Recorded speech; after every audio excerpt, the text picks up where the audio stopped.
But sometime in the 1980s, when people like Peter Drucker uh, and people like Peter Senge, people like Alvin Toffler, who were futurologists, they came and saw the future unfolding. They said that the future will belong not just to people who have the three M's, but more critically, one I, which is man, material, money, and information.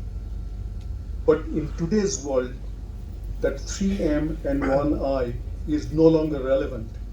More relevant is the additional R which has been added to it, which is reputation. So you require men, material, money, but with that you can build anything that you want. It will not be memorable. You need information, access to information, which is democratized today, but reputation is not democratized. So reputation is based on integrity. And what is integrity? The word integrity actually comes from the word integer, which is about being whole. So when we lose integrity, we are broken inside. We are designed to have integrity as people, as institutions. But unfortunately, issues of integrity do not always present themselves in black and white. And the radiologists in the audience will tell us that between black and white, there are 108 shades of gray that the human eye is trained to actually distinguish. That is why traditionally the radiologist could see an X-ray film and say exactly what is the aberration in it. So they can distinguish between not one or two, but 108 shades of gray. So we have the risk, you and I have the risk of losing ourselves in the many shades of gray. So we need a framework. We need a common understanding of what is the meaning of integrity as we build our own lives and as we build institutions together. So I believe that there are 4 simple principles if we follow, 4 simple principles, then we will not have a problem being lost in the 108 shades of gray. First and foremost, we need to follow the rules where rules exist. We need to follow the rules where rules exist. But for everything in life, there cannot be a rule. So the second principle is we have to follow fair judgment where there are no rules. The third thing is there will be times when you are not sure that there is a rule, there is a law. You are also not sure that your fair judgment is fair. In a situation like that, the principle is you have to seek help. When in doubt, seek help. And the fourth and the last one is our private act should withstand public scrutiny if suddenly the lights come on without causing us embarrassment. So my private act must withstand public scrutiny without causing me embarrassment. Now I need to elucidate a little bit on each of those 4. First and foremost, what is the meaning of follow the rules? We need to follow the rules to the letter and the spirit, not just the letter, as many of us do in India. The second thing about following the rules is, as Mr. Azim Premji famously said, you can't do cherry picking. You cannot say, I will follow the convenient rules and I will not follow the other rules. That I will be a philanthropist in my life, but I will also evade taxes. So I will not follow the rules related to payment of my taxes in a fair and square way. So we can't cherry pick. Now let's talk about fair judgment. What is fair judgment? Each one of us are factory fitted with fairness. When we are delivered from the mother's womb, we are factory fitted with fairness. Now, fairness, as Justice Venkatachalaya was telling us, is about prudence.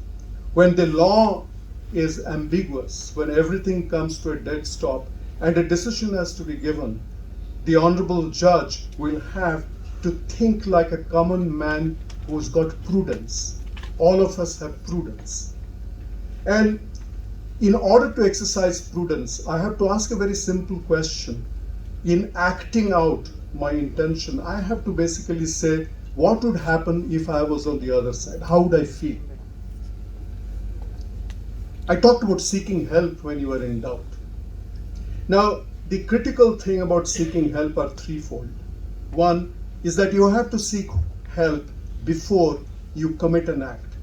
There's no point in seeking help after you have done something. The second thing is, who do you seek help from in a situation, in a social situation like what we are going through today? You have to seek help from somebody who you deeply respect, but who does not have a vested interest in what you are trying to do. The third thing is, you don't seek help with a confirmation bias. You don't conclude something in your mind and then go to somebody like Dr. Sunak and say, please tell me what to do. But you want to basically, in your heart of hearts, you're wanting to hear your own voice. You can't do that.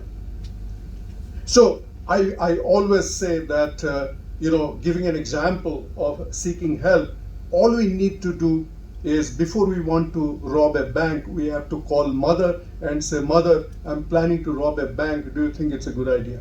Mother, I want to do a little bit of insider trading. Do you think it's a good idea? So speak to mother, and no mother, believe me, no mother will tell you that it's a good idea. So we need to seek help from people who we deeply respect, deeply love, but who do not have a vested interest in what we are trying to do. Now let's talk about private act which must withstand public scrutiny. Now, when do we actually lose our sense of judgment? We lose our sense of judgment when we think that there is anonymity. The moment I am anonymous, the moment I am online and nobody is watching, then I lose my discretion. So the anonymity is a dangerous thing. And in a world of digital footprint, actually nobody is anonymous. So we have to basically say that whatever I'm doing in my personal life and professional life, if suddenly the lights come on and suddenly I'm not anonymous, will my private act withstand public scrutiny without causing me embarrassment? If I'm not embarrassed, anything is okay. The difference between human beings and other forms of life is that we are gifted with intelligence, and higher the intelligence, greater is the propensity to lose judgment. So it is very critical that we don't lose the judgment. Now, here I would like to tell you about 2-3 things. In this room full of people here today, we are seeing high performers. And it is a high performer who is at the greatest risk of actually losing judgment. Now, there is a misconception that only bad people do bad things. You'll be surprised when people lose judgment, it is the good people who do bad things. So the good people are as much at risk that they will do something wrong. And high performers are really at a higher risk, because if you look at the double helix in your mind, if you think about the picture of the DNA, it's called the double helix. On one side is the formula of our success with which we are born, and the other side of the double helix is actually the formula of our self-destruction. So the great performers, the high performers, do not need an external friend or external enemy. They are their greatest friend and they are their own worst enemy. Now, if you look at the issue of integrity, in a country like ours today, there are a lot of conflicts that people like us go through. So one very simple conflict that people go through is this, that everybody else is doing it, and what's wrong with that? So if everybody else is actually defeating the purpose of law, if everybody else is contravening, if everybody else is doing private acts that don't withstand public scrutiny, what's wrong in me doing it? The second thing is, if I do not do it, somebody else will do it. If I don't take the money on the side, somebody else will do it. The third thing is, if I follow the path, will I get a special reward or recognition? If I'm honest, then is there a separate queue for me when I'll meet my creator? And the other thing that is there is, small aberrations do not matter. It's a small little aberration. I'm doing a small little thing on the side. What's wrong with it? And last but not the least is this illusion we create for ourselves that I'm not doing it, I'm doing it for somebody else. So I'm not making, making the money on the side. I'm not actually contravening the law. I'm doing it for my institution. But one point I want to pick up in all these things, and that is about You know, the issue of being misled by the misconception that it's a small thing, it doesn't really matter. We are in a cancer hospital, so I need to remind ourselves that the human body has 37.2 trillion cells, give and take some. 37.2 trillion cells. What is cancer? It is one of those 37.2 trillion cells that forgets that it is meant to destroy itself. So it begins with one cell. Cancer begins with one cell. So small aberrations are the cancers of the human body. Small aberrations are the cancer of society. So one has to be very, very careful with this misconception and this illusory idea that what I'm doing is really something small. In the little time that I have with you today, I want to talk a little bit about the role of leaders, because all of you are leaders in this room. As a leader, each one of us has to articulate what is integrity in our context. What is integrity in Sri Shankara's context? What is integrity in the context of a court of law, a court of justice? What is integrity for a private enterprise? We cannot leave it to individual interpretation. We must have a lexicon which our own organization understands fully. The second important thing is we have to continuously talk about negative examples. People don't understand rules and principles and policies. People understand examples. So you have to tell examples where integrity has been breached, as much as we have to give examples, positive examples, where integrity has been upheld.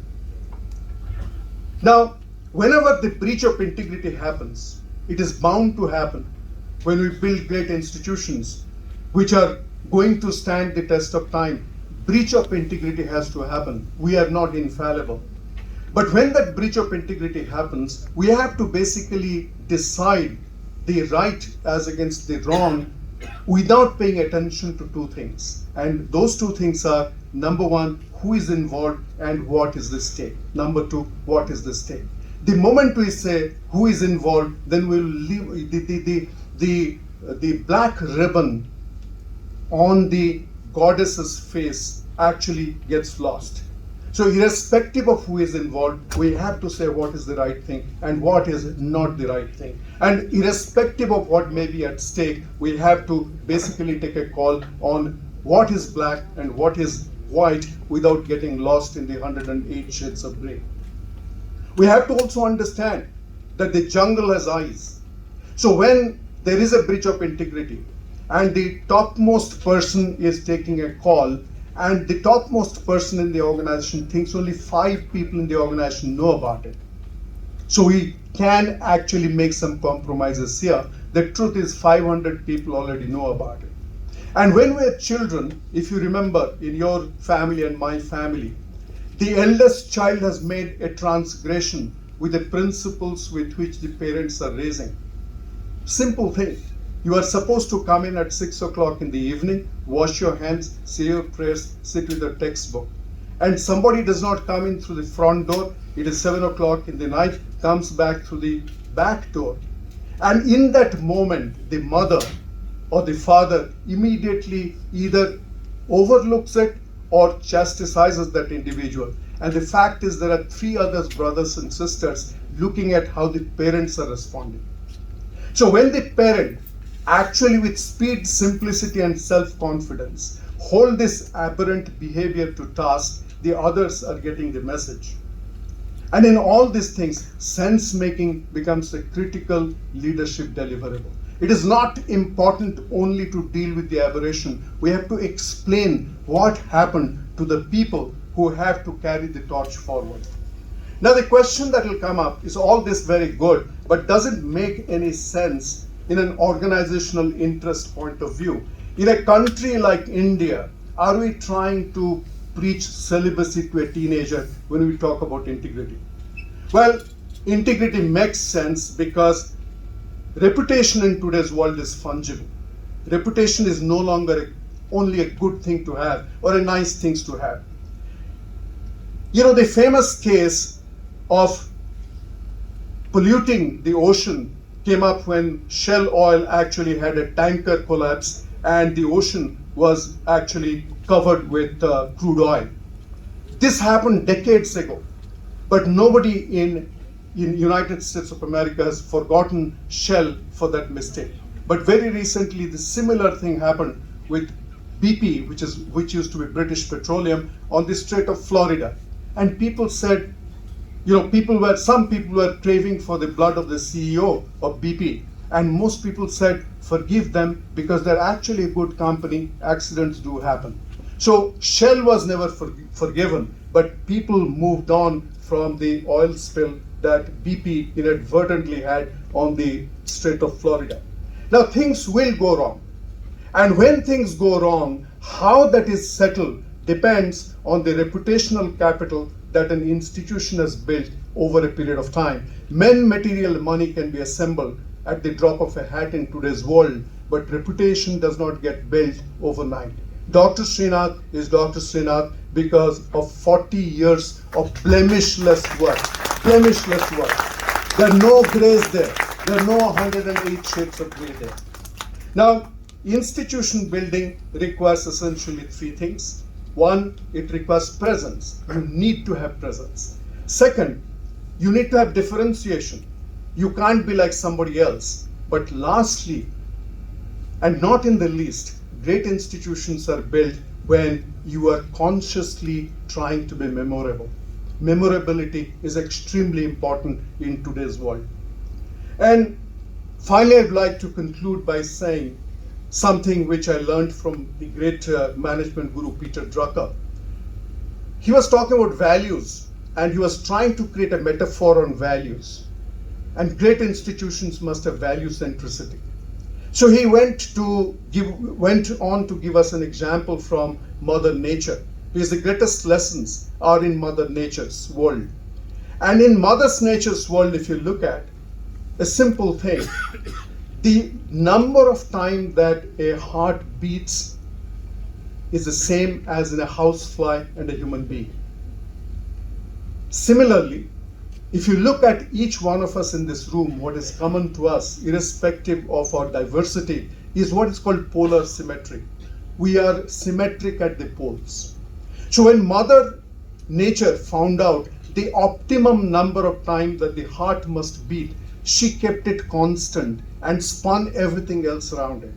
She formed literally trillions of life forms around that simple principle of the optimal number of times that a heart must beat.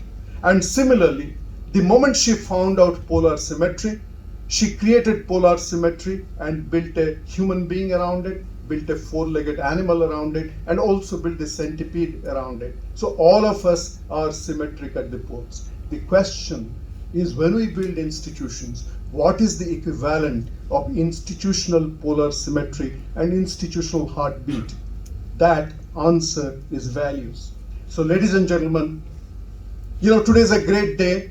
We are standing on a platform of great values, great integrity. And it is important for us that on today's date, we pledge ourselves not for the next 1 year or 2 years or 5 years. My dream is that on this very same platform, 15 years from now, that's not a long time, it will be the 25th anniversary of Sri Shankara Cancer Foundation. And Dr. Srinath would be gently nudging his 18th year actually. He'll be 18 years old, 25 years old. So Dr. Srinath will be here, you will be here, I will be here, and it will not just be Sri Shankara Cancer Foundation in Bangalore and Bhubaneswar, but we will also be witness to one in the north and one in the east. Thank you very much. Sushmita and I are blessed and delighted to be with all of you today. Thank you. Namaskar.